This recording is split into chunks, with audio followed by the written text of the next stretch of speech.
ఆరోగ్యం అంటే natural food. Nature మంత్ర ఇప్పుడే మీ ఇంటికి తెచ్చుకోండి.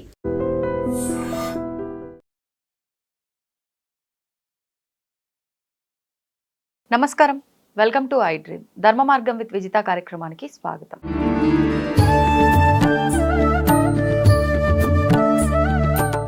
ప్రస్తుతం మనతో పాటు ఉన్నారు క్రియాయోగి ఆదూరి ఉదయ్ భాస్కర్ గారు. వారు మంత్ర దీక్షలు ఎన్నెన్నో చేశారు, 1 కోటి కంప్లీట్ చేసుకున్నారని చెప్పి మనం ఇంతకు ముందర టాపిక్లోనే మాట్లాడుకోవడం జరిగింది. అయితే మనకిప్పుడు దీపావళి రాబోతోంది. మరి దీపావళి అనగానే లక్ష్మీ అమ్మవారికి సంబంధించిన విధానాలన్నీ కూడా మనం ఎక్కువగా ఆచరిస్తూ ఉంటాము. మరి ఉదయ్ భాస్కర్ గారు కూడా అమ్మవారికి సంబంధించిన దీక్ష 1 కోటి ఆ జపం అనేది కంప్లీట్ చేసుకోవడం జరిగింది. మరి ఇది అందరూ చేసుకోగలిగిందేనా? ఒకవేళ చేసుకోగలిగిన వారు ఈ రోజున ఆచరించే అవకాశం ఉందా? ఇలాంటి మరిన్ని విషయాలు ఇప్పుడు వారితో మాట్లాడి క్లియర్గా తెలుసుకుందాం. నమస్తే అండి. నమస్కారం అండి. ఎలా ఉన్నారు? బాగున్నానండి, మీరు ఎలా ఉన్నారు? అయితే లాస్ట్ టైం మనం చేసిన టాపిక్స్ కూడా చాలా బాగా కనెక్ట్ అయినాయి. మళ్ళీ నాకు ఒకరిద్దరు మీతో ఈ టాపిక్స్ కూడా చేయించమని చెప్పడం జరిగింది. యాక్చువల్గా నేను చేద్దాం అనుకునే లోపే మీరే నాకు మెసేజ్ చేశారు, సంతోషం. అయితే మనకు దీపావళి రాబోతుంది. అయితే ఈసారి దీపావళి 2 రోజులుగా ఉంది, అమావాస్య. ఏ రోజున జరుపుకోవాలనేది చాలా మందిలో సందేహంగా ఉంది. ఏ రోజున జరుపుకోవచ్చండి మనం దీపావళి? మంగళవారం జరుపుకోవచ్చు, 21వ తారీఖు. 21 మంగళవారం రోజు. అంటే అమ్మవారికి మనం అమావాస్య అంటే ఆదివారంగా వచ్చిన మంగళవారంగా వచ్చిన చాలా ప్రశస్తం. అందుకని మంగళవారం అమావాస్య పూజ చేసుకోవచ్చు. అంటే మంగళవారం వచ్చింది కాబట్టి మనం ఇంకా ఏమైనా విశేషంగా చేయాల్సి ఉంటుందా? ఏ రకంగా? మామూలుగా మహాలక్ష్మి సాధనలో భాగంగా చేసుకోవచ్చు. ఓం శ్రీ గురుభ్యో నమః. ఓం గురుర్బ్రహ్మ గురుర్విష్ణు గురుదేవో మహేశ్వర గురు సాక్షాత్ పరం బ్రహ్మ తస్మై శ్రీ గురవే నమః. అఖండమండలాకారం వ్యాప్తమేన సరాచరం యత్పదం దర్శితమేన తస్మై శ్రీ గురవే నమః. ఓం నిర్నామనిక్లేశ్వర నిరంజనానందఘన త్రిపురా పరమేశ్వర గగన సింధు భైరవ మహావతార్ బాబాజీ శ్రీ చరణో నమః. విశ్వం గురుభ్యో నమః. సచ్చిత్ ఆనంద గురుభ్యో నమః. వందే గురుపదద్వంద్వం అవాన్మానసగోచరం రక్తశుక్ల ప్రభామిశ్యం అతర్క్యం త్రైపురం బ్రహ్మాస్తకుండికాహస్తాం శుద్ధ జ్యోతిస్వరూపిణీం గాయత్రీం వేదమాతరం. అంటే మనం సంకల్పం కానీ గురు ప్రార్థన కానీ చేస్తే మన ప్రాణం శాస్త్రానికి వెళ్ళిపోతుంది అనమాట. ఏ కుండలిని జాగృతం అనుకుంటాము, ఊర్ధ్వ కుండలిని అంటారు. పైన ఉన్నదాన్ని ఊర్ధ్వ కుండలిని అంటారు, మూలాధారంలో ఉన్నదాన్ని అధో కుండలిని అంటారు.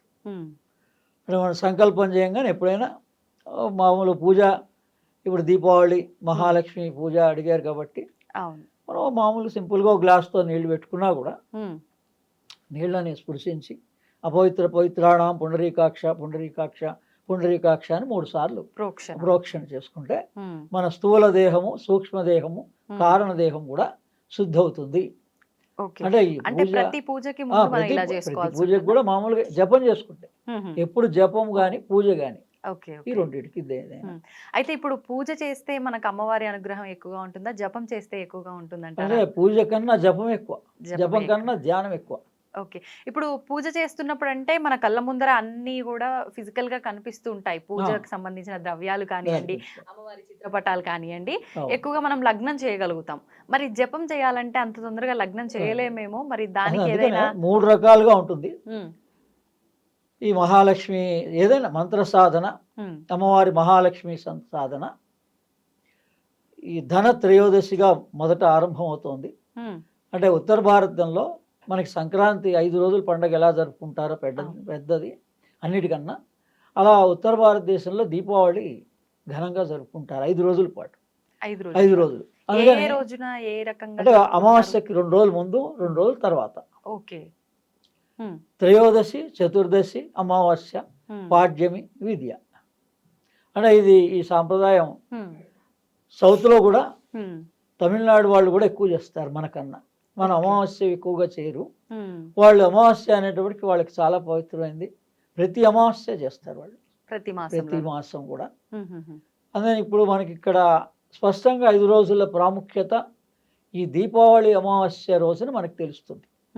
ఎలా అంటే ముందోది ధన త్రయోదశి, ధన్వంతరి ఆవిష్కరించిన రోజు, అంటే దేవతలకి అమృతం అందిన రోజు. అది ప్రాధాన్యత. అందుకని మనకు కూడా అమృతం అందుతుంది. మనం ఆరాధిస్తే మనకు కూడా మనలోనే దేవతలు ఉన్నారు కాబట్టి ఆ దేవతా శక్తి వల్ల మనకు కూడా మనకు కావాల్సినటువంటిది అందుతుంది అంటే మన కామ్యాలను నెరవేర్చుకోవడానికి కామ్యాలు తగిన రోజు అని చెప్పచ్చా? చెప్పచ్చు. ఏం చేయాల్సి ఉంటుంది ఆ రోజున మరి మనం? అంటే ఆరంభం ఆరంభం. ఆరంభం రోజు త్రయోదశి, ధన త్రయోదశిగా. తర్వాత ఎలాగూ దీపావళి అనగానే నరక చతుర్దశి, అమావాస్య. చతుర్దశి ప్రాధాన్యత తెలుసు. నరక చతుర్దశి, నరకాసురుని సంహారం. ఎప్పుడైనా అండి ఈ పండగలు ఏవైనా, దసరా కానీ దీపావళి కానీ, ఈ అసురులు అంటే మన దేహంలో ఉండేటువంటి నెగటివ్ ఫోర్సెస్. ప్రతి మనిషి మంచివాడే ఉంటాయి, కానీ లోపల కొన్ని కొన్ని భావాలు అంటే పూర్వజన్మ నుంచి వచ్చినవి, అది మన వెన్నుముక ఆనుకునే ఉంటాయి. ఎక్కడో ఉండవు, వెన్నుముక ఆనుకునే ఉంటాయి. అదే వాటి ద్వారా మనలో ఉన్నవి అది మనంతా మనంగా తీయలేం. అందుకని అమ్మవారుగా సత్యభామగా ఎందుకు వచ్చింది మరి శ్రీకృష్ణుడు అంటే వాళ్ళ ఒక కథగా, పురాణంగా మనకి భగవంతుడే ఆ ఏర్పాటు చేశాడు. ఏంటంటే భగవంతుడు మా కృష్ణుడుగా చెప్పినా కూడా, మన భగవద్గీతగా చెప్పినా కూడా మన మనస్సు అంతగా పట్టుకోలేదు. మన లోపల ఉన్న రాగద్వేషాలు కానీ అసురీ శక్తులు అంటారనమాట. అంటే వేరే వాళ్ళకి ఇబ్బందికరం కలిగించేటువంటివన్నీ అసురీ శక్తులు. మన వల్ల వేరే వాళ్ళకి ఏదన్నా తెలుసో తెలియక ఏమన్నా జరుగుతున్నాయి కదా, ఈ శక్తులు అన్నీ కూడా. అందుకని ఇప్పుడు కూడా ప్రాయశ్చిత్తం, పశ్చాత్తాపమే అన్నిటికన్నా గొప్పది. ఈ పూజలు వీటన్నిటికన్నా మనస్ఫూర్తిగా ఎవరికి వాళ్ళకి తెలుస్తుంది. అందుకని ఆయా సందర్భాల్లోనన్నా అమ్మవారినో అయ్యవారినో ఏదో భగవత్ స్వరూపం ఒకటే, మనకి ఏ జెండర్ అయినా. అందుకని అమ్మా నేను నాకు తెలుసు, వీటి వల్లే ఇప్పటివరకు కూడా నేను చాలా ఇబ్బందులు పాలైనాను, అందుకని వీటిని నువ్వే నివారించు అంటే, అందుకని అది అక్కడ సత్యభామగా సంహరించింది అంటే అర్థం అది. అది మనం తెలుసుకుంటే అంటే చాలా కథగా చెప్పారు మనకి. కథ అయితే పట్టుకుంటాం, మనసుకు పట్టుకుంటుంది అని చెప్పేసి ఏదైనా, ఏ పండగ అయినా, ఏదైనా కూడా మన స్థూల దేహము, సూక్ష్మదేహము, కారణదేహం గురించే ఈ జ్ఞానాన్ని తెలియజేయడం కోసమే ఇవన్నీ ఉన్నాయి పండగలన్నీ. ఓకే, ఇప్పుడు మీరన్నా ఈ సాధన చేయాలన్నా కూడా అంటే ఖచ్చితంగా గురువు దగ్గర ఉపదేశం, ఏమైనా మంత్రోపదేశం తీసుకోవాల్సి ఉంటుందా? మొట్టమొదటి అంటే గురు ద్వారా ఉపదేశం, మీరు అన్నది కరెక్టే. ఉపదేశం తర్వాత దీక్ష వేరే ఉంటుంది అనమాట. అందుకని ఉపదేశం అందరూ తీసుకోవచ్చు. ఓకే, ఇప్పుడు ఈ మంత్రోపదేశం ఉంది, మహాలక్ష్మి మంత్రం. దీన్ని తర్వాత అందరికీ మరి స్పష్టంగా తప్పులు లేకుండా చూపించాలి కదా వాళ్ళకి. మామూలుగా నేను ప్రిపేర్ చేశాను, ఇది చూపిద్దాం, తర్వాత తీసి చూపిద్దాం. అందులో మహాలక్ష్మి మూల మంత్రం అంటే దీనికి మూలం మంత్రం చెప్పి ఓం శ్రీం హ్రీం శ్రీం కమలే కమలాలయే ప్రసీద ప్రసీద శ్రీం హ్రీం శ్రీం ఓం మహాలక్ష్మై నమః. మీరు కూడా చెప్పండి, ఓం శ్రీం హ్రీం శ్రీం శ్రీం హ్రీం శ్రీం కమలే కమలాలయే కమలే కమలాలయే ప్రసీద ప్రసీద ప్రసీద ప్రసీద శ్రీం హ్రీం శ్రీం శ్రీం హ్రీం శ్రీం ఓం మహాలక్ష్మై నమః. ఓం మహాలక్ష్మై నమః. ఓం ఓం శ్రీం హ్రీం శ్రీం శ్రీం హ్రీం శ్రీం కమలే కమలాలయే కమలే కమలాలయే ప్రసీద ప్రసీద ప్రసీద ప్రసీద శ్రీం హ్రీం శ్రీం శ్రీం హ్రీం శ్రీం ఓం మహాలక్ష్మై నమః. ఓం మహాలక్ష్మై నమః. ఓం ఓం శ్రీం హ్రీం శ్రీం శ్రీం హ్రీం శ్రీం కమలే కమలాలయే కమలే కమలాలయే ప్రసీద ప్రసీద ప్రసీద ప్రసీద శ్రీం హ్రీం శ్రీం శ్రీం హ్రీం శ్రీం ఓం మహాలక్ష్మై నమః. ఓం మహాలక్ష్మై నమః. 3 సార్లు మనం మంత్రోపదేశం అంటాం. ఎవరైనా చదువుకోవచ్చు, చిన్నపిల్లల దగ్గర నుంచి పెద్దవాళ్ళ దాకా కూడా. అంటే లక్ష్మి అంటే సంపద, వనరులు, కేవలం ధనమే కాదు, మనకు కావాల్సిన సంపద అంతా. అంటే ఒక రాజ్యం సుభిక్షంగా ఉండాలి అంటే ఇది రాజులు మొట్టమొదట ఇవన్నీ నిర్వహించేవాళ్ళు. అంటే స్వప్నంలో మనకి దేవత కనపడుతుందా అడిగారు. ఒకప్పుడు రాజులకి, వ్యాపారస్తులకి, ఇప్పుడు కూడా. ఇప్పుడు మనకి తెలిసిన వాళ్ళల్లో పి జనార్దన్ రెడ్డి, మరి మా టైంలో ఉన్నప్పుడు ఆయనతోటి మేము తిరిగాం. ఆయనకు అమ్మవారు పెద్దమ్మ టెంపుల్ అని మరి హైదరాబాద్లో ఉంది. మరి పొలిటికల్ లీడర్, మరి ఆయనకి స్పష్టంగా కనిపించింది. నాకు ఈ గుడి కట్టించు అని చెప్పింది. నేను ఆయన ఉన్నప్పుడు అప్పుడే మేము ఆయన అడిగాం వివరంగా. అలా ఎవరికైనా సాధ్యమే. అందుకని ఇప్పుడు దేవతలకు కూడా ఒక కోరిక ఉంటుంది, ఒక కాలం ఉంటుంది. మామూలుగా మనకున్నట్టుగా ఆ శిథిలావస్థకి వెళ్ళిపోతుంటుంది కదా కొన్ని కొన్ని దేవాలయాలు. మరి ఆ గర్భంలో గర్భంలో కప్పుబడిపోయి ఉంటాయి విగ్రహాలు, కానీ వాటికి శక్తి ఉంది, ప్రాణశక్తి ఉంది, చైతన్యం ఉంది. అంటే భగవత్ చైతన్యం ఎప్పుడైనా దేంట్లోనైనా వెంటనే ఇన్స్టెంట్గా కూడా దాని నుంచి ఇప్పుడు మనలో ఉన్నట్టుగా రావచ్చు, ఆ కదలిక రావచ్చు. నేను ఇక్కడ ఉన్నాను అని చూపించడం జరుగుతుంది. మొదట స్వప్నంలో కనిపిస్తుంది అన్నమాట ఎవరికైనా కానీ. అమ్మవారి సాక్షాత్కారం అందరికీ సాధ్యమే. అందరికీ మనం ఏదైతే దేవాలయాలకు వెళ్తున్నామో, ఇంట్లో ఏదైనా దేవతని పూజ చేసుకుంటున్నామో, ఆ దేవతని 3 రకాలుగా మనం ఈ మంత్ర ఉపాసన చేయొచ్చు. మొట్టమొదటిది, మనం అనే మంత్రాన్ని మనం వినాలి. మన కర్మ ఇంద్రియములు ఈ జ్ఞాన ఇంద్రియముల కలయికనే యోగము అంటారు. మనం చెప్తున్నదే మనం వినాలి. మనం పలికే మంత్రాన్ని మనం వినాలి. ఓకే. ఇప్పుడు మనం అనుకో, ఓం శ్రీం హ్రీం శ్రీం కమలే కమలాలయే ప్రసీద ప్రసీద శ్రీం హ్రీం శ్రీం ఓం మహాలక్ష్మీ నమః. చాలా నెమ్మదిగా నిదానంగా భావనాత్మకంగా మన హృదయంలోనే ఎడినల్ గ్లాండ్ దగ్గర శ్రీ మహాలక్ష్మి అంటే ఒక యాటమ్ అన్నమాట. అణువులుగా ఉంది కదా మొత్తం అన్ని. ఈ అణువుల్లో ఒక్కొక్క చోట బిందు స్వరూపం ఉంటుందన్నమాట. మూలాధారంలో ఒక బిందువు, సహస్రారంలో ఒక బిందువు, ఆజ్ఞాచక్రంలో ఒక బిందువు, హృదయంలో ఒక బిందువు ఉంటుంది. ఆ బిందు స్థానమే కనక మహాలక్ష్మి. హృదయంలో ఉండేటువంటి బిందు స్థానమే కనక మహాలక్ష్మి. అక్కడ కాన్సన్ట్రేట్ చేస్తూ మనం చెప్పేటువంటి మంత్రాన్ని లేదా ఓంకారాన్ని, మొదట్లో ఓంకారం ఉంటుంది కదా ప్రతి మంత్రానికి కూడా, కేవలం ఓంకారాన్ని కూడా మనం వినొచ్చు. మనం అంటూ వినాలి. ఈ వినడం అనేటువంటిది ఒక పద్ధతి. దీనివల్ల ఏమవుతుంది, మనం నోటితోటి కర్మేంద్రియం పలుకుతున్నాం, వినేది జ్ఞానేంద్రియం. ఈ రెండింటి సమన్వయం కుదురుతోంది. అసలు యోగం అంటేనే ఈ మనోవాక్ కర్మణ అంటారనమాట. ఈ మూడింటి కలయిక. దీని యొక్క రహస్యాలు మామూలుగా ఈ లక్ష్మీదేవిని గురించిన వివరణ మనకి శ్రీ సూక్తంలో ఉంటుంది. తర్వాత ఆదిశంకరాచార్యులు అందించిన సౌందర్యలహరిలో అనేక శ్లోకాల్లో శ్రీం బీజం ద్వారా ఆయన మహాలక్ష్మి మంత్రాన్ని ఇచ్చారు. 10-15 శ్లోకాల్లో ఇచ్చారు, 100 శ్లోకాల్లో కూడా. అందులో 3వ శ్లోకం ఒకటి, అవిద్యానామంతస్తిమిరమిహిరోద్వీపనగరి అనే శ్లోకంలో శ్రీం బీజం. ఆ తర్వాత 33వ శ్లోకంలో స్మరం యోని లక్ష్మీం, స్మరం కామరాజు బీజం. ఆ తర్వాత రెండో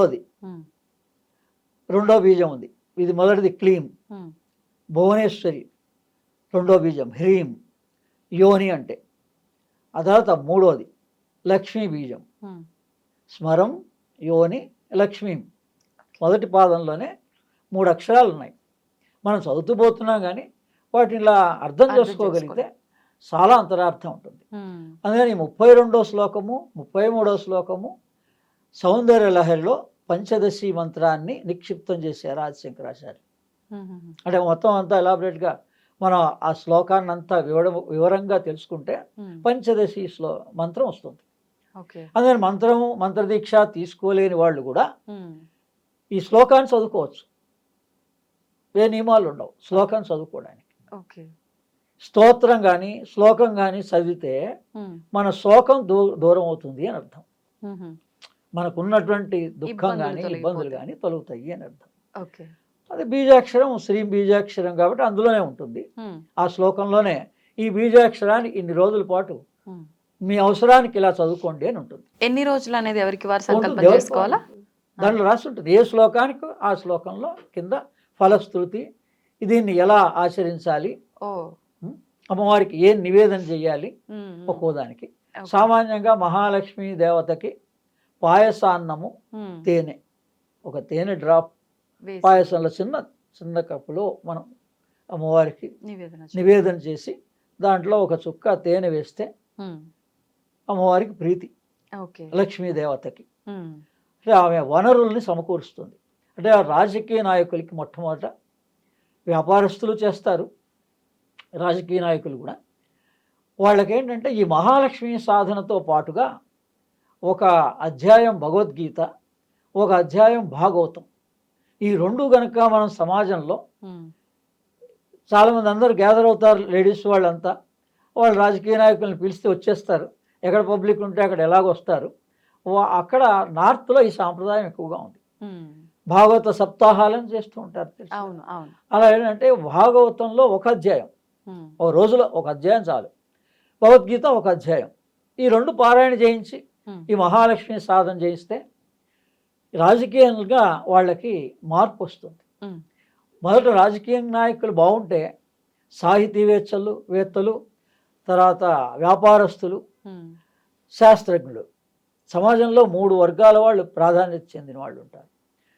సాహితీవేత్తలు, శాస్త్రజ్ఞులు, తర్వాత వైజ్ఞానికులు. ఈ 3 రకాల వాళ్ళకి, కళాకారులు అనుకోండి, వీళ్ళందరికీ ఒకప్పుడు రాజులు పోషించేవాళ్ళు కదా ఈ కళలన్నింటినీ. అందుకని ఈ పనులని వాళ్ళే చేసేవాళ్ళు. ఇప్పుడు మనమే కాబట్టి ఇక్కడ రాజకీయ నాయకులు కానీ వ్యాపారస్తులు కానీ పూనుకొని వీటిని సామూహికంగా చేయిస్తే ఆ అమావాస్య రోజున ఏకాహం, అంటే రోజంతా 24 గంటలు కూడా వేరే వేరే సాంస్కృతిక కార్యక్రమాలు కూడా కలుపుకుంటూ ఒకరోజు చేయగలిగిన 24 గంటలు చేయొచ్చు. 5 రోజులు అయితే, ఇప్పుడు దీపావళికి అయితే 5 రోజులు చేసుకోవచ్చు, కనబడుతోంది అన్ని దాని ప్రాముఖ్యత. పాడ్యమి కూడా, పాడ్యమి రోజు మళ్ళీ ప్రధాని చెందింది. విధియ రోజు కూడా యమ విధియ, బలి పాడ్యమి, 2 ఉన్నాయి. బలి చక్రవర్తి ఆయనకి 3 అడుగుల భూమి దానం చేసింది ఉంది. అంటే మనం ఎంత స్వల్పంగా దానం చేసినా అది విశేష ఫలితం ఇస్తుంది అన్నది అది చూపిస్తోంది అనమాట. బలిపాడ్యమి రోజు అంతే, మరి ఫలితం ఉంటుంది కదా. మరి ఆయనకి ఎంత ఉందో అంత ఉంటుంది కదా. 3 అడుగులు అంటే 3 లోకాలు. అవును.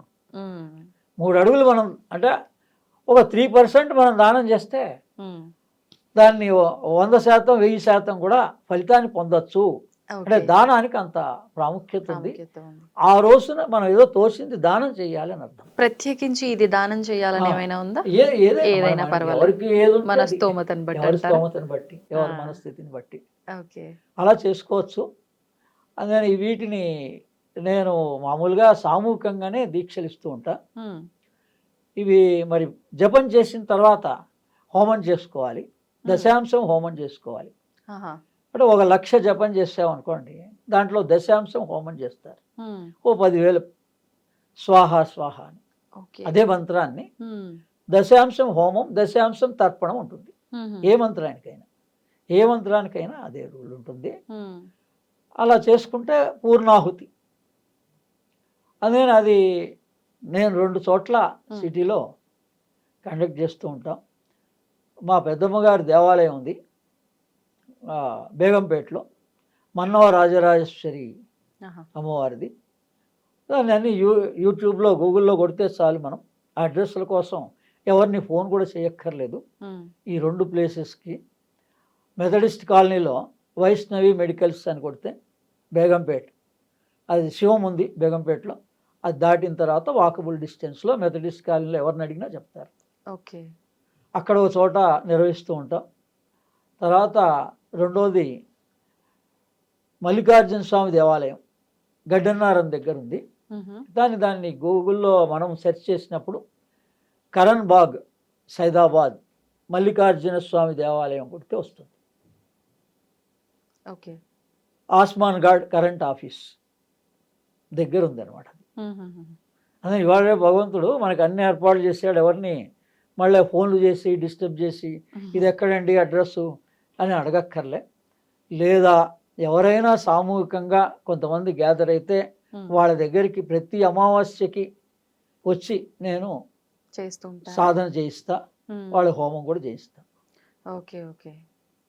అంటే ప్రతి అమావాస్యకు చేసిన ఇదే ఫలితం ఉంటుందా? ఈ దీపావళి అమావాస్య రోజు మామూలు చేస్తుంటారు సింపుల్ గా, ప్రతి అమావాస్యకి మహాలక్ష్మి సాధన చేస్తారు. 2 రోజులు చేస్తారు, ఒక రోజు చేస్తారు, ఆ. తప్పనిసరిగా అమావాస్య రోజు అయితే చేస్తారు. ఇప్పుడు ఒకసారి ఉపదేశం తీసుకొని దీక్షగా మంత్రం జపం అంటే చేస్తుంటే మనకి ఒక అవసరం కోసం ఉమ్, కొన్ని రోజుల పాటు చేస్తూ ఉంటాం. ఆ తర్వాత కూడా మనం మనకు తోచినట్టుగా మంత్రాన్ని చేసుకొని నిత్యం చేయాల్సి నిత్యం ఉంటుందా? కూడా చేసుకొని, ఈ మహాలక్ష్మి మంత్రం అయితే ధ్యానంగా కూడా చేసుకోవచ్చు, ఉమ్, ఉమ్. యోగా ధ్యాన పద్ధతిలో కూడా చేసుకోవచ్చు. ఓకే. ఇప్పుడు మీరు అన్నట్టుగా అంటే 1,00,000 అన్నారు మీరు ఆ. జపం. అన్నిసార్లు అంటే మేము లక్ష్యము చేయలేం. అంటే అర్థం ఏంటంటే, లక్ష్యాన్ని ఎందుకంటారంటే, లక్ష్యం ఉమ్, మనం ఏ లక్ష్యం గురించి చేస్తున్నాం. చేస్తున్నాం, ఒక్కొక్కరికి ఒక్కొక్క ఏం, ఉమ్, ఏ లక్ష్యం గురించి మనం చేస్తున్నాం. వాళ్ళు చదువు కోసం చేయొచ్చు, వాళ్ళు సీట్ కోసం చేయొచ్చు, పెళ్లి కోసం చేసుకోవచ్చు, అనేక రకాలుగా మనిషి అవసరాలు ఉంటాయి కదా. అవును, అవును. యాక్చువల్ మీనింగ్ అదండి. మనది సంస్కృతంలో అక్షరాలన్నీ ఉన్నాయి. ఉమ్, మనం ఎప్పుడైతే సంస్కృతం మానేసామో అది కేవలం నంబర్గా కాదు, ఒకటి పక్కన 5 సున్నాలు లక్ష అనేది ఉమ్, అదొకటే కాదు, ఉమ్, మన లక్ష్యం నెరవేరేంత వరకు మనం చేసుకుంటూనే ఉండాలి, ఉమ్. ఇక్కడ మన ఉద్దేశం ఏంటో దానికి ఆ. ప్రతీకగా మనం చేస్తున్నాం. చేసుకుంటూ ఉండాలి. ఉమ్, ఓకే. తర్వాత దీన్ని యోగ ధ్యాన పద్ధతిలో ఉమ్, కూడా మనం చేసుకోవచ్చు. మహాలక్ష్మి సాధన ఏ రకంగా? మన దేహంలోనే ఉమ్, 33 కోట్ల దేవతలు ఉన్నారన్నారు. అవును. ఎలా ఉన్నారు మరి? మీరు ప్రశ్న వేయాలి. మీరు ఎలా ఉన్నారు దేవతలు మన దేహంలో, ఎలా ఉన్నారు, ఎలా యోగంగా చేసుకోవచ్చు అమ్మవారిని అంటే, ఆ, మనకి కొద్ది ప్రామాణికంగా చెప్పేటప్పుడు కరెక్ట్గా వాళ్ళకి చెప్పాలి. మన వెన్నుపూస అనుకొని 33 పూసలు ఉంటాయి ఉమ్, ఈ వెన్నుపూసకి. దీంట్లో సర్వైకల్ 7, థొరాసిక్ 12, ఉమ్, లంబార్ 5, సాక్రల్ 5, కోకిక్స్ 4. ఈ మొత్తం కూడా సైంటిఫికల్గా ఈ 33 వీటిని వర్టిబల్స్ అంటారు. ఓకే. అని అందరం సైన్స్ చదువుతున్నాం, అవునవును, జీవశాస్త్రం చిన్నప్పుడు మనం చదివాం. ఇప్పుడు చదువుకున్నాం. అప్పుడు మర్చిపోయినా మన కాకపోతే పిల్లల మేము పుస్తకాలు మర్చిపోయాం, మీరు మళ్ళోసారి గుర్తుపెట్టుకున్నారు. మనం వాళ్ళతో పాటు చదువుకుంటే ఇప్పుడు అసలు జ్ఞానం అంతా అందుతుంది మనకి. అంతే. మన పిల్లలకి మనం ట్యూషన్కి ఎక్కడో చెప్పించే బదులు ఉమ్, మనం వాళ్ళ పుస్తకాలు చదివితే ఎంత జ్ఞానం వస్తుందో. అదే ఇది అంటే అది పొరపాటు లేకుండా మరి కరెక్ట్గా అవి ఏమేమి ఉన్నాయి అనేటువంటివి, ఇది 5 రకాలైనటువంటివి మన మానవ దేహంలో. ఈ 33 పూసల్లోనూ ఈ 33 వర్టిబల్స్ ఉన్నాయన్నమాట. ఓకే. అందుకని వీటికి మన ఆధ్యాత్మికతకి సంబంధం ఉంది. ఏంటండి ఆ అలానే సంబంధం? ఆధ్యాత్మికతలో 33 కోట్ల కోట్ల దేవతలు అన్నారు, దేవతలు. 33 దేవతలు అన్నారు. ఉమ్, ఉమ్, ఈ పాయింట్సే ఉమ్. ఇవన్నీ కూడా అంటే పూసలు. ఎలా అనుసంధానం చేయొచ్చు వీటిని, ఆ 33 కోట్ల దేవతల్ని? అంటే ఇది దేవతా శక్తులు ఉమ్, మన లోపల ఒక్కొక్కటి. ఉమ్, అంటే పైన మొట్టమొదటి నుంచి పైనుంచి వచ్చినప్పుడు అశ్విని దేవతలు అంటారు. 32, 33 ఉమ్, పాయింట్లో ఉన్నటువంటి వాటిని అశ్విని దేవతలు అంటారు. ఉమ్, అక్కడి నుంచి కింది వరకు మనం ఉమ్, ఈ రకంగా వీటి ఏంటంటే, ఈ యోగం అంటే ఈ జ్ఞానేంద్రియ కర్మేంద్రియాలని 10 ఇంద్రియాలు ఉన్నాయి కదా, ఉమ్, ఇవి వాటికి కనెక్షన్ ఉంటుంది. అవి వెన్నుముక అనుకొని కనెక్షన్ ఉంటుంది, బ్రెయిన్కి కనెక్షన్ ఉంటుంది. ఉమ్, అందుకని వీటి ద్వారా ఏంటంటే మన లోపల ఉన్నటువంటిది దేవతాశక్తి అంతా మనలోనే ఉంది, ఎక్కడో లేదు బయట. ఉమ్, దీన్ని సూర్య చంద్ర తారగా లేదా శ్రీచక్రంగా మనం ఎలా అయితే శ్రీచక్రంలో కూడా ఉమ్, ఇన్ని ట్రయాంగిల్స్గా ఎలా ఉందో ఆ మనో దేహమే శ్రీచక్రం. అందుకని ఈ ఆధ్యాత్మికత సైన్సు 2 కలవాలి, ఉమ్. అప్పుడు అద్భుతంగా అందరికీ ఈ విజ్ఞానం అందుతుంది. కానీ సైన్స్ నమ్మిన వారు నమ్మట్లేదు. నమ్మరు, ఇది మరి నమ్మిన అందుకనే వారు ఇప్పుడు అది నమ్మరు. ఇప్పుడు ప్రాక్టికల్గా చెప్తున్నాం కదా, అందుకనే అవునవును. ఎందుకు చదివి వినిపించడంలో అర్థం. ఉమ్, ఉమ్. ఉంది ఇవే దీనికి దానికి కనెక్షన్. వీటి పేర్లు చెప్తున్నాం. ఎప్పుడైతే మనకి ఎక్కడైనా ఒక అవయవంలో బాగాలేదంటే వాళ్ళు ఆ పేర్లు వీటిని సరిగలేవు అని అడుగుతున్నారు కదా. అందుకని వాటిని ఇక్కడ ఏమన్నాం, గ్లాండ్స్ అన్నాం సైన్స్ ప్రకారంగా. ఈ గ్లాండ్సే చక్రాలు. ఈ గొనాల్డ్ గ్రంథి కానీ, మూలాధారం, అడినల్ స్వాదిష్టానం, ప్యాంక్రియాసిస్, మణిపూర చక్రం, థైమస్ అనాహత చక్రం, థైరాయిడ్ విశుద్ధి చక్రం, ఆ తర్వాత ఆగ్నేయం పిట్యూటరీ పీనియల్ గ్లాండ్. ఇవే 7 గ్లాండ్లు. వీటినే మనం చక్రాలు అన్నాం. ఉమ్, చక్రాలు అంటే మనకి రెక్టిఫికేషన్కి మనకి ఇక్కడ కావాల్సినంత జ్ఞానం ఉంది. ఓకే. అంటే గ్రంథులకి ఆ. వీటికి కూడా రెండు ఒకటే, ఆధ్యాత్మిక అది సంబంధం. అది ఎక్కడున్నాయో ఆ గ్రంథులు ఆ మ్మ్. స్పాట్ని వీళ్ళు చక్రాలు అన్నారు. ఓకే. అయితే చక్రం అని ఎందుకన్నారు? ఉమ్, మీరు రెక్టిఫై చేసుకోవచ్చు. మీరు మామూలుగా మనం వాడేటువంటి వెహికల్స్ ఎలా ఉన్నాయో, ఉమ్, ఒక స్కూటర్ కానీ సైకిల్ కానీ, మొట్టమొదటిలో సైకిల్ చక్రం అంటే మొట్టమొదటి సైకిల్. అవును. అందుకని వీటిని మనం రెక్టిఫై చేసుకోవచ్చు కదా. ఉమ్, మరి పాడిందని తీసి అవతల పడేయటంలే కదా, లేదు లేదు. మనమే చేసుకుంటున్నాం కదా. అలాగే మన దేహంలో కూడా ఉమ్, ఈ గ్లాండ్స్ దగ్గర వచ్చినటువంటి ఇబ్బందుల్ని మనమే రెక్టిఫై చేసుకోవచ్చు. కానీ ఇది అందరికీ సాధ్యపడట్లేదు కదా, ఎందుకని అంటే అంటే ఏమి లేదని ధ్యాస పెట్టలేదు అంతే. ఉమ్, నాకెందుకు ఇక్కడ నొప్పి ఉంది అనే ధ్యాస ఎవరికి ఉండాలి? ఎవరికి వాళ్ళకి ఎవరికి వాళ్ళకే ఉండాలి. అలాగే నాకు ఈ సమస్య ఎందుకు వచ్చింది, ఉమ్, అది ఏ సమస్య అయినా. ఎందుకంటే శాస్త్రం ఏం చెప్తుందంటే యా అండాండే స పిండాండే, అంటే ఈ యావత్ బ్రహ్మాండం అంతా కూడా ఏముందో ఉమ్, అది సూక్ష్మంగా మనం చిప్పులు ఎలా అయితే ఇప్పుడు ఒక సెల్కి కానీ వేరే వాటికి కానీ కంప్యూటర్కి ఉన్నాయో, ఆ డేటా అంతా ఇంత డేటా అంతా మనం ఎలా భద్రపరుస్తున్నామో ఉమ్, అలాగే ఈ మొత్తం బ్రహ్మాండం యొక్క జ్ఞానం మన మానవ దేహంలో ఈ 33 పూసల్లో ఉంది. అసలు. ఓకే. నేను నాట్ ఓన్లీ కేవలం ఆ వెన్నుముకే కాదు, ఉమ్, ఉమ్, బ్రెయిన్ కానీ మిగిలిన ప్రధానమైన అవయవాలు ఏమున్నాయో వీటిలో ఈ బ్రహ్మాండం యొక్క రహస్యం అంతా ఉంది. ఉమ్. ఎలా తెలుసుకోవచ్చా అందుకని రహస్యాన్ని? దీన్ని సూక్ష్మంగానే, అది సూక్ష్మం కదా, ఉమ్, చిప్పు అనేది సూక్ష్మం కాదు, స్థూలం కాదు కదా. అవును. అందుకని ఈ సూక్ష్మంలోనే ఉంది మొత్తం అంతా, ఉమ్, రహస్యం అంతా. అందుకని ఆ సూక్ష్మంలోకి వెళ్ళాలి అంటే ఉమ్, ద్వారం ఇక్కడే, నాసికారంధ్రమే. మనం శ్వాస ఎక్కడి నుంచి పీలుస్తున్నామో అదే ద్వారం, మూల ఆధారం అన్నాం కదా. అవును. ఆ మూలాధారానికి ఈ నోస్కి కనెక్షన్ ఉంది. ఉమ్, శ్వాసే, మన శ్వాస ద్వారానే లోపలికి వెళ్ళాలి. మనస్సు సూక్ష్మం, ఉమ్, ప్రాణం సూక్ష్మం మన లోపల. అంటే 2 దారులు ఉన్నాయి అందరికీ. ఉమ్, అంటే యోగ ప్రకారంగా ప్రాణాన్ని ఆశ్రయించి వెళ్తారు, లేదు కొంతమంది మనస్సు ద్వారానే, ఉమ్, అంటే దీర్ఘంగా తపన చెంది తెలుసుకోవాలనే జిజ్ఞాస ఈ మనస్సులో ఎంత తీవ్రంగా ఉంటే మనకు భగవంతుడు మనకు కావాల్సినవన్నీ. నా అనుభవంలో ఈ 34 పుస్తకాలు రాశాను కదా, ఉమ్, ఒక్క పుస్తకం జీవితాన్ని మారుస్తుంది. ఒక్క పుస్తకం కాన్సన్ట్రేట్ చేసి చదివితే చాలు. ఓకే. అడిగేవాళ్ళు ఉండాలి కానీ చెప్పేవాళ్ళు ఉన్నారు, ఉమ్, లేరని కాదు. తెలుసుకోవాలన్నది శ్రద్ధతోటి తెలుసుకోవాలి. ఎవరికి వాళ్ళకి ఆ. ఉండాలి. అవును. తెలుసుకోవాలని అనుకుంటే చాలండి. ఉమ్. కానీ ఇప్పుడు మీరు చెప్పిన ఈ ప్రాసెస్ అంతా కూడా అంటే దీనికి కూడా గురువు ఉండాల్సిందే, ఎవరికి వాళ్ళు చేసుకుంటే మళ్ళీ అది వేరే రకంగా వెళ్ళిపోతుంది, ఇబ్బందులు పడాల్సి వస్తుంది అంటారు. అంటే ముందు వాస్తవమా? జ్ఞానం ప్రధానం, బాగా గమనించండి, జ్ఞానం ప్రధానం. ఉమ్, మనం ఏదైనా ఓ ఉద్యోగం చేయాలంటే ముందు చదువుకున్న తర్వాత కదా.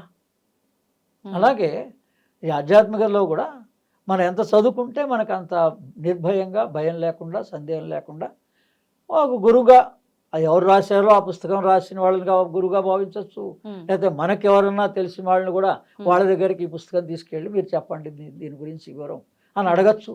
ఓ, ఆ రకంగా మనం ఒక గురు భావనగానే మనం ఉమ్, చేసుకోవచ్చు. ఓకే. అదే భగవంతుని యొక్క కోరికే ఉంది. భగవంతుడు అంటే జ్ఞానమే.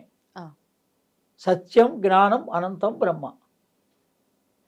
ఈ జ్ఞానం ఇప్పుడు ఏం చెప్పా, ఇప్పుడు 33 పూసల్లో ఈ 33 వర్టిబల్స్ మీ కంట్రోల్లో ఉంటే ఉమ్, మీరు దేవతలందరినీ జయించినట్లే. ఉమ్, దేవతలే 33 అన్నాం. ఉమ్, ఈ 33 వర్టిబల్స్ మీ కంట్రోల్లో ఉండాలి. ఉమ్. ఓకే. దాన్ని మనం సాధనగా చేసుకోవచ్చు. ఇప్పుడు ఈ రకంగా సాధన ద్వారా ఈ యోగా ధ్యానం యోగా, వీటన్నిటి ద్వారా ధ్యాన చేసిన సాధన వారు ద్వారా ఫిజికల్ పూజల మీద ఇంకా ధ్యాస పెట్టలేరేమో కదా. అంత అవసరం లేదు. ఆ. కానీ 3 రకాలుగా ఉంటుంది అది. ఉమ్, మనకి మొదట మంత్రం చెప్పాం, అవును. మంత్రం ఇలా మనమే వినొచ్చు. రెండోది ఏంటంటే స్వరూపం మీద దృష్టి పెట్టి కూడా మనం సాధన చేయొచ్చు. ఒక దేవతా స్వరూపం రామకృష్ణ పరమహంస చూపించిన మెథడ్ అన్నమాట. అంటే మనకి ఇష్టమైన దేవతా స్వరూపం మీద తదేకంగా దృష్టి పెట్టి ఉమ్, ధ్యానిస్తూ ఉమ్, ఆ రూపాన్ని మన లోపల విజువలైజ్ చేసుకోవాలి. ఓకే. ఆ రూపం ఎలా ఉందో అలాగే మనం కళ్ళు మూసుకుంటే కూడా మన లోపల మనసు మనకి ఏం కావాలన్నా చూపించేస్తుంది. బయట ఎలా ఉందో అలానే మనకి లోపల ఆ దేవత రూపాన్ని మొత్తాన్ని విజువలైజ్ చేయడం అనేది కూడా ఒక పద్ధతి. మూడో పద్ధతి ఏంటంటే అదే రూపాన్ని మనం దానికి స్నానం చేయించినట్లు, పూజ చేసినట్లు, ఇలా షోడశ ఉపచారాలని ఉంటాయి. ఇది గుళ్ళల్లో చేస్తారు, ఇది సామాన్యంగా. అందుకని కొంతమంది ఇంటి దగ్గర ఉపాసనా పరులు వాళ్ళు చేసుకుంటారు. ఇలా 3 రకాలుగా కూడా తెలుసుకోవాలి మనం. కనీసం అది మనం ఆచరించకపోయినా ఇలా కూడా ఉంటుంది. అందుకని గుడికి వెళ్ళి దండం పెట్టడంలో కారణం అది. మనం చేయకపోయినా భగవంతుడికి ఇలా ఉపచారాలు చేశారు. ఓకే. అలా ఈ 3 మార్గాల్లోనూ మనం సాధన, ఉపాసన, మన ఇష్ట దేవతని మనం భావించవచ్చు, మన లోపలనే దర్శనం చేసుకోవచ్చు. అందుకని దేవతా దర్శనం అంటే అందరికీ కూడా సాధ్యమే, కానీ మనకి తపన ఉండాలి అంతే. అది కలగాలి అని. కేవలం మనం ఫలితం దగ్గరికి వచ్చేవాడికి ఆగిపోతున్నాం. అది కూడా కొంత ఫలితం రాగానే ఇక మానేస్తున్నారు. అలా కాకుండా ఒక మంత్రం కానీ, నామం కానీ, స్తోత్రం కానీ, ఇప్పుడు ఇలా ఏదైనా తీసుకోవచ్చు. ఇప్పుడు శ్రీ విద్యా ప్రకారంగా లలితా సహస్రనామం కానీ, ఖడ్గమాల నామం కానీ, నామాలు మనం నిరంతరంగా ధ్యానించవచ్చు. ఇప్పుడు మీరు ఇందాక చెప్పిన మంత్రం కనుక చెయ్యాలి ఒకవేళ ఈ రోజున అనుకుంటే, ఎక్కువగా లక్ష్మీ అమ్మవారికి సంబంధించింది ఆ రోజు ఏం చేసినా సాయంత్రం పూట చేస్తూ ఉంటారు. మరి ఇది ఉదయం నుంచే ప్రారంభించాలా, సాయంత్రం పూట చేసుకోవాలా, ఏ రకంగా? తిథి చూసేవాళ్ళు ఉదయం చూస్తారు, తిథి ప్రకారంగా చూసేవాళ్ళు ఉదయం చూస్తారు. ఓకే. లేని మామూలుగా ఈ మహాలక్ష్మి సాధన ఇవన్నీ కూడా సాయంత్రం పూటే చేస్తారు. ఓకే. ఇప్పుడు సాయంత్రమే అంటే ఆల్రెడీ మీరు అందరికీ చెప్పడం జరిగింది కాబట్టి 3 times ఇది మీ ద్వారా వాళ్ళు ఉపదేశం తీసుకున్నట్టుగానే లెక్క. మీ ఛానల్ ద్వారా అందరికీ మహాలక్ష్మి మంత్రాన్ని ఉపదేశించినట్లే మీరు అందరూ కూడా స్వీకరించి ఈ మంత్రాన్ని చేసుకోవచ్చు. తప్పకుండా. అయితే మీరు మంత్రోపదేశం చేసినందుకు సంతోషం, కానీ ఒకందుకు ఈ దేవతలు ఇలాంటి మంత్రాలు ఈ దీక్ష తీసుకోవడాలి అనగానే ప్రతి ఒక్కరికి ఒక భయం ఉంటుంది. అయ్యో నేను ఇప్పుడు నేనే ఉన్నాను అనుకోండి, నాకు చెప్పేశారు, నేను 3 సార్లు నేను చెప్పేశా, నాకు ఇప్పుడు మీరు ఉపదేశం ఇచ్చినట్టే, నేను ఇంక ఇప్పటి నుంచి ఇది ఏమైనా నియమాలు పాటించాలేమో. అంటే మనకి అలా ఏం లేదు. మనం ఎప్పుడు కూడా నేను నా వరకు యోగ ధ్యాన పద్ధతిలోనే ఎక్కువగా ఇస్తూ ఉంటాను. అందుకే నేను భయం సందేహం ఏం లేదు, అవసరం లేదు. మనం నిష్టగా ఎంతసేపు ఓపికగా చేసుకోగలిగితే అంతసేపు చేసుకుంటే సరిపోతుంది. అంత జపం ఎంతసేపు చేసుకుంటే మామూలు శుచిగా ఉంటే చాలు అంతే మనకి. ఇప్పుడు మీరన్న ఆఖరిలో చెప్పిన విధానం షోడశ ఉపచారాలతో పూజ చేస్తున్న వారు చాలా వాళ్ళు నియమాలు పాటిస్తారు. వాళ్ళు ఇప్పుడు గుళ్ళో ఎలా నియమాలు పాటిస్తారో అలా వాళ్ళు వేరే ఉపాసనా పరులు, వాళ్ళు వేరే, వాళ్ళ పద్ధతి వేరే. నేను అన్ని కూడా యోగ ధ్యాన పద్ధతిలో మనం చాలా సింపుల్గా, అంటే పిల్లలకు కూడా అవేర్నెస్ కలిగించాలి. మనమే పెద్దవాళ్ళం పూజలు ఏవో గుళ్ళకు వెళ్ళడం కాకుండా చిన్నపిల్లలకు కూడా అవేర్నెస్ కలిగించాలి. అలాగే ఈ క్షేత్రాలకి ఈ మానవ దేహంలో ఉండేటువంటి ఈ గ్లాండ్స్కి కూడా అవినాభావ సంబంధం ఉంది. ఏ రకంగా అండి? అంటే శాస్త్రంలో ఒక పేరు కూడా ఉంది. అయోధ్య, మధుర, మాయా, కాశీ, కాంచి, అవంతిక, పూరి, ద్వారకావతి చైవ సప్తైదే మోక్షదాయక అని ఒక శాస్త్ర ప్రామాణికం. అంటే ఈ 7 రకాల క్షేత్రాలు మోక్షదాయకమైనవి అని శాస్త్రంలో ఉంది. కానీ ఈ 7 క్షేత్రాలు దేనికి, మన దేహంలో దేని పనిచేస్తాయి, దేనికి పనిచేస్తాయని మన ఋషులు దీని మీద అన్వేషణ చేశారు. అందులో ఇప్పుడు మొట్టమొదటిది మాయా. మాయా అంటే హరిద్వార్. మాయా అని ఉంది అందులో క్షేత్ర పేరు, అంటే హరిద్వార్ అంటారు. అంటే మొట్టమొదట దేవతలు ద్వారం. మన దేహంలో ద్వారం ఎక్కడుంది? మూలాధారం. ఇక్కడ ఆధారం అన్నారు, అక్కడ ద్వారం అన్నారు, అంతే తేడా. అందుకని అక్కడి నుంచి, అందుకని మూలాధారానికి ఏ క్షేత్రం పనికొస్తుంది, మన మూలాధారంలో ఉన్న సమస్యలకు కూడా ఏ క్షేత్రం వల్ల రెక్టిఫికేషన్ జరుగుతుంది అంటే దీనికి దానికి రిలేటెడ్. అది దర్శనం చేసుకోవటం వల్ల వాళ్ళు అక్కడ ఆ క్షేత్రాన్ని ఏర్పాటు చేసినప్పుడు ఆ మూలాధారాన్ని దృష్టిలో పెట్టుకునే ఏర్పాటు చేశారు ఆ క్షేత్రం. ఓకే. అంటే ఓన్లీ క్షేత్ర దర్శనం చేసినంత ఆ, మాత్రమే అంటే యాక్టివేట్ అక్కడ అవుతుందా? క్షేత్రంలోకి అక్కడ వెళ్ళి వెళ్తే మనం మనం ఏమైనా చేయాలా? ఓ నిద్ర చేస్తాము. అసలు నేనైతే ఆ హరిద్వార్ వెళ్ళినప్పుడు మొట్టమొదటిసారి వెళ్ళా. హరిద్వార్ అంటే మనం ఋషికేశ్ కూడా వెళ్తాం పక్కనే, రెండు పక్కనే ఉంటాయి హైదరాబాద్ సికింద్రాబాద్ లాగా. అందులో ఆ ఋషికేశ్ వెళ్ళగానే నాకు అక్కడ అద్భుతమైనటువంటి ఆ వనమూలికల యొక్క స్మెల్ కంప్లీట్గా వచ్చింది ఆ ఏరియా అంతా. సాధారణంగా వస్తుందా? నాకైతే మీకు నేనైతే అంటే మనం కొంత మనస్సు స్వచ్ఛంగా ఉంచుకుంటే చాలు అంతే, కానీ నాకైతే వచ్చింది అంత స్పష్టంగా. అంటే ఆ స్మెల్ తోటే మనం ఉన్న రోగాలని పోతాయి. అవును, ఔషధీ గుణాలు, ఔషధాలతో కూడిన స్మెల్, అద్భుతమైన వాసన అక్కడ ఋషికేశ్లో ఆ వనమూలికల్లో వనాల్లో ఉంది. అందుకని అక్కడ కనుక మనం నిజంగానే ఒకవేళ ప్రాబ్లం ఉన్నటువంటి వాళ్ళు మూలాధారంలో 2-3 రోజుల్లో వారం రోజుల్లో ఉండగలిగితే మంచిది. ఓకే. ఆ క్షేత్రంలో ఎలా తెలుస్తుంది ప్రాబ్లం ఉంది అని? మనకి డాక్టర్గా మనకు చెప్తాడు కదా మన ప్రాబ్లం ఎక్కడ ఉంది అనేది టెస్ట్ అంటే చేసినప్పుడు. డాక్టర్ చెయ్యి జనరల్ బాలేదు, తల బాలేదు, చెవు బాలేదు అంటాడు కానీ మూలాధారం బాలేదని గొనాల్డ్ గ్రంథి కొట్టుకోవాలి మనం. ఎముకలు, చర్మము, గొనాల్డ్ గ్రంథి ఓకే, వాటికి సంబంధించింది. Next adrenal gland. ఇప్పుడు అడినల్ గ్లాండ్ లేడీస్కి అందరికీ అడినల్ గ్లాండ్ ప్రాబ్లం కదా. అందుకని ఈరోజు ఈ దీపావళి సందర్భంగా మీ రహస్యం తెలుసుకోండి. ఈ ఆడవాళ్ళందరి ప్రాబ్లమ్స్కి కంచి స్వ అధిష్టానం, అమ్మవారి అధిష్టానం, అందులో ఆ రహస్యం ఉంది. ఈ రెండో క్షేత్రం కంచి. మొదట హరిద్వార్, తర్వాత కంచి. ఏంటి అంటే కామాక్షి, కోరికల్ని, అంటే మనకి బుద్ధుడు చెప్పినట్టుగా దుఃఖానికి హేతు కోరికే, అది మనం తీయలేము, ఎంతలో ఉంచుకోవాలో కూడా తెలీదు. అందుకని దీని కంట్రోల్ అధిష్టానం అంటే అదర్థం అనమాట. ఆవిడకి అప్పచెప్పేస్తే కంచి కామాక్షి దాని కంట్రోల్లో పెడుతుంది అనమాట. ఇక మనకి దానివల్ల ఇబ్బంది ఉండదు. అందుకని అది అక్కడ నన్ను రమ్మన్నది అమ్మవారు. రీసెంట్గా నా పిలుపు వచ్చింది అక్కడి నుంచి. నేను పిలిస్తేనే వెళ్తుంటా చాలా వరకు. ఇప్పుడు ఎక్కువ రాజులకి ఎలా అయితే స్వప్నంలో కనపడి నేను ఇక్కడ ఉన్నాను, నా విగ్రహం తీసి నన్ను ఓ దేవాలయంగా కట్టించు, లేకపోతే నా గోపురం కట్టించు, ఇలాంటివన్నీ అడుగుతారు. ఎందుకు రమ్మన్నారు మిమ్మల్ని? అంటే నాకు కొన్ని ఇప్పుడు ఈ పుస్తకాలు రాస్తున్నప్పుడు ఈ విజ్ఞానం కోసం, కొన్ని అనుభవాల కోసం అని అలా పిలుపు వస్తూ ఉంటుంది. ఈ 7 సంవత్సరాలు అంటే నేను ఒక రీసెర్చ్ లాగా చేశాను. ఈ అఖండ గురుసత్తా అని ఉంది. 14 మంది గురువులు ఉన్నారు, ఇద్దరిద్దరిది ఒక్కొక్క జంట కింద ఉంది అది.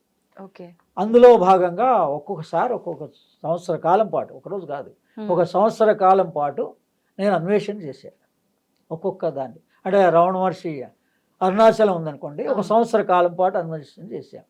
ఆయన రమణమన్నాడు, పిలిచాడు. ఆయన మొట్టమొదటిలో రాసిన భగవద్గీత పుస్తకం చిన్నదంటే భగవద్గీతలో ఏ ఒక్క శ్లోకం చదివితే నా జన్మ ధన్యం అవుతుందని శిష్యుడు అడిగాడు. అడిగితే అప్పుడు ఆ రకంగా ఆయన సూచన చేశారు. అలా నాకు అనేక సూచనలు అందితేనే నేను ఇన్ని పుస్తకాలు రాశాను. అందులో భాగంగా అమ్మవారు కంచి కామాక్షి రమ్మని 2 సార్లు వెళ్ళా. ఇప్పటికి 2 సార్లు పిలుపు వచ్చింది. ఈసారి ఇలా అడినల్ గ్లాండ్ ప్రాబ్లమ్స్కి రెక్టిఫికేషన్ కంచి కామాక్షి దేవాలయము. తర్వాత 3వది అయోధ్య, మణిపూర చక్రానికి, అంటే డయాబెటీస్ ఉన్నటువంటి వాళ్ళకి అయోధ్య వెళ్తే కొంత ఉపశమనం కలిగే అవకాశం ఉంది. ఇది కూడా చాలా మంది పడుతున్న సమస్య. ఇగో ఎన్నో ప్రయత్నాలు చేస్తున్నాడు. అవును, ఇది క్షేత్ర దర్శనం, అటు పుణ్యం పురుషార్థం ఆ పని అవుతుంది కదా. దీనికేం ఎక్స్ట్రాగా సపరేట్గా వెళ్ళమని చెప్పటంలే కదా. మీరు ఏ క్షేత్రానికి వెళ్ళాలి అనుకున్నప్పుడు మన ప్రాబ్లం ఏంటో తెలుసుకొని ఆ క్షేత్రానికి వెళ్తే చాలు అని చెప్తున్నాం. అదే ఇది అయోధ్య మణిపూర చక్రానికి, అడినల్ గ్లాండ్ ప్రాబ్లమ్స్కి, వాటికి అన్నిటికీ రెక్టిఫికేషన్ ఉంటుంది. దాని తర్వాత ఇక్కడ హార్ట్ ప్రాబ్లమ్స్కి, వీటికి. ఇక హృదయం అంటేనే బృందావనం, రాధేశ్యామ్. నార్త్ ఇండియా వాళ్ళంతా ఇక్కడ కూడా మనకి కాచిగూడలో ఒక రాధేశ్యామ్ అనే టెంపుల్ ఉంది. మీరు చూడండి, చాలా అద్భుతమైన దేవాలయం. కాచిగూడ స్టేషన్ ఎదురుగుండానే ఉంటుంది, ఆపోజిట్లో పైన ఎత్తు మీద. అందుకని నార్త్ వాళ్ళందరూ తెలుసు ముందు అమ్మవారిని పట్టుకోవాలి అని. అంటే కృష్ణుడు దర్శనిస్తాడా అని అడిగితే అమ్మవారి చేతిలో ఉన్నాడు. రాధేశ్యామ్, రాధా రాధా అని అంటే అమ్మవారు మన ఆయన ఇద్దరు వచ్చేస్తారు. ఇద్దరి ద్వారా కూడా మనం ఏం కోరుతున్నామో అది ఫలిస్తుంది. అనేది హృదయం బృందావనం, మధుర. ఆ తర్వాత మాయ అయిపోయింది, అయోధ్య అయిపోయింది. ఈ తర్వాత ఉజ్జయిని. ఈ కంఠస్థానంలో ఉజ్జయిని ప్రాణాయామం అని కూడా ఉంది కదా. ఉజ్జయిని ప్రాణాయామం తెలుసు కదా. ఆ అంటే గొంతు నుంచి సన్నగా పలుకుతున్నట్టుగా అనడం అనమాట. అలా నోరు మూసి గొంతు నుంచి శ్వాస. శబ్దమా? ఉజ్జయిని ప్రాణాయామం అంటే మీకు అన్ని యూట్యూబ్లో వస్తాయి. మీకు ఉజ్జయిని ప్రాణాయామం ఎలా చేయాలి, ఎలా చేసుకోవాలంటే చక్కగా చేసుకోండి. అంటే ఈ థైరాయిడ్ ప్రాబ్లమ్స్ ఉన్నటువంటి వాళ్ళంతా ఉజ్జయిని వెళితే ఉపశమనం కలుగుతుంది. ఓకే. ఆ తర్వాత ఇది కాశీ. కాశీ అందుకని దాని గుర్తులో రహస్యాలు ఉన్నాయన్నమాట. కాశీ దేనికి మోక్షప్రదాయని అన్నారు. ఈ చక్రాలన్నీ శుద్ధి అయినటువంటి వాడు కాశీకి వెళ్ళిన తర్వాత ఒక ఫలాన్ని అంటే కోరికని త్యజించాలి అని అర్థం. అక్కడ వీళ్ళు ఏం చేస్తున్నారంటే వీళ్ళు ఏదో కాయగూరలో ఏవో వదిలేసి వస్తున్నారు. అది కాదు. నీ కోరిక, నిన్ను ఏ కోరిక అయితే దహిస్తోందో అంటే అప్పటికే వీడికి వైరాగ్య ప్రాప్తి వస్తుంది. అంటే ఈ చక్రాలన్నీ కనుక శుద్ధి అయ్యి ఒకప్పుడు కాలి నడకన వెళ్ళేవాళ్ళు ఇక్కడి నుంచి కాశీ దాకా.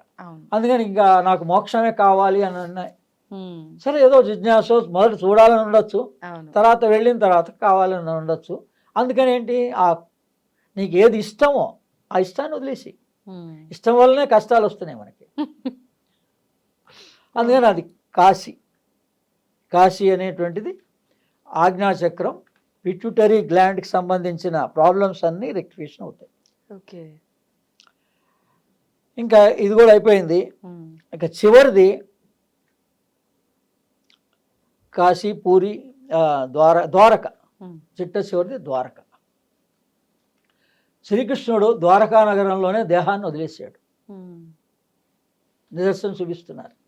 అంటే చిట్ట చివరిది మనది సహస్రారం వరకు యోగంలో అక్కడ దాకా వెళితే, అందుకని అక్కడ మోక్షం అనేటువంటిది, అసలు మోక్షం అనేటువంటిది అంటే ఈ మరణం అనేటువంటి భయం పోవాలి మనిషికి, అది అనమాట. అంతేగాని మనం అక్కడ పోవడమనో అక్కడ పోతేనే మోక్షం వస్తుందనో అలా కాదు. మరణ భయం పోవడం.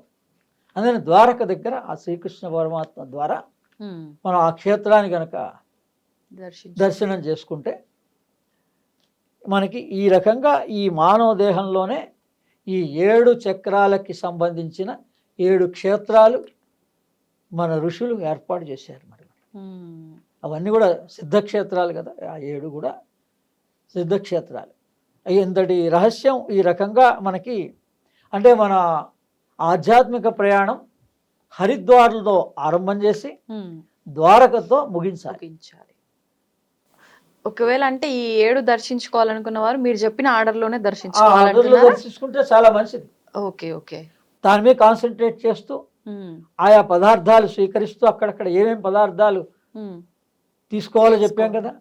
అక్కడ ఉన్నప్పుడు ఆ మూలాధారం రెక్టిఫై చేసేటప్పుడు పులగం, కిచిడి, రెండో స్వాదిష్టానం కంచిలో ఉన్నప్పుడు పెరుగన్నం దద్దోజనంతో ఎక్కువగా, మిగిలింది ఏదో కొద్దిగా తీసుకోండి పదార్థం, ఎక్కువగా పదార్థాన్ని తీసుకొని 1 రోజు 2 రోజులు 3 రోజులు కనుక మనం అక్కడ చేస్తే అసలు నా వరకైతే నేను నా దేహాన్ని నేనే శుద్ధి చేసుకున్నా.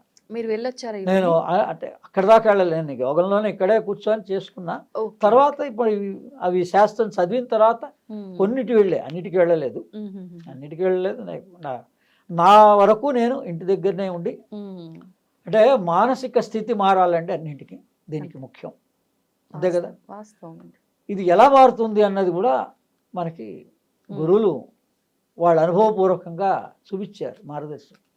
నా వరకు నేను తెలుసుకున్నది, ఈ లేత తిప్పతీగ ఆకులు ఉన్నాయి కదా, డయాబెటీస్ కానీ హై ఫీవర్కి కానీ చాలా రోగాలకి నివారణ తిప్పతీగ.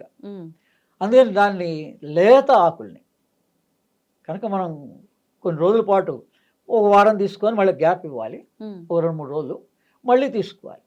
అలా ఒక 45 రోజులు, నేనైతే 360 రోజులు దాన్ని ఉపయోగించి అనుభవంతో చెప్తున్నా. ఏంటి రిజల్ట్? మానసిక స్థితి మార్పు వచ్చింది. ఓకే. రోగము పోయింది, ఒక 2 నెలలకే రోగం పోయింది. ఏంటి? అంటే మామూలుగా స్కిన్ ఎలర్జీగా ఉండేది. దాంతో నేను 10 సంవత్సరాలు బయటికే రాలేదు. ఎలా ఎలా దేవత కనపడింది అని అన్నారు. ఓ 10 సంవత్సరాలు తపస్సు చేశాను నేను. అలా బయటికి రాకుండా ఉన్న సమయంలో అంతే కదా మరి, బయటకి ఏ ఫంక్షన్స్కి వెళ్ళేవాడిని కాదు, ఎండకు ఎక్స్పోజ్ అయ్యేవాడిని కాదు. ఇలానే ఏసీ ఉండేది మా హెచ్ఏఎల్లో కూడా, నేను ఎయిర్ కండిషన్లోనే పనిచేసాను. ఎందుకంటే మనమే ఆన్ చేసేది, ఆఫ్ చేసేది, మా రూమ్ కావాల్సిన ఏసీ పెట్టుకునేవాడిని. నేను అక్కడి నుంచి బయటకు వచ్చేవాడిని కాదు. ఆ ఎండకు వస్తే మనకి బర్నింగ్ సెన్సేషన్ ఉంటుంది.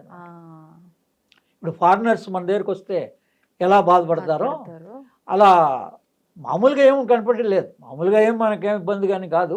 కానీ ఆ ఎండాకాలం మాత్రం ఇంకా బయటకు వచ్చే సమస్య లేదు.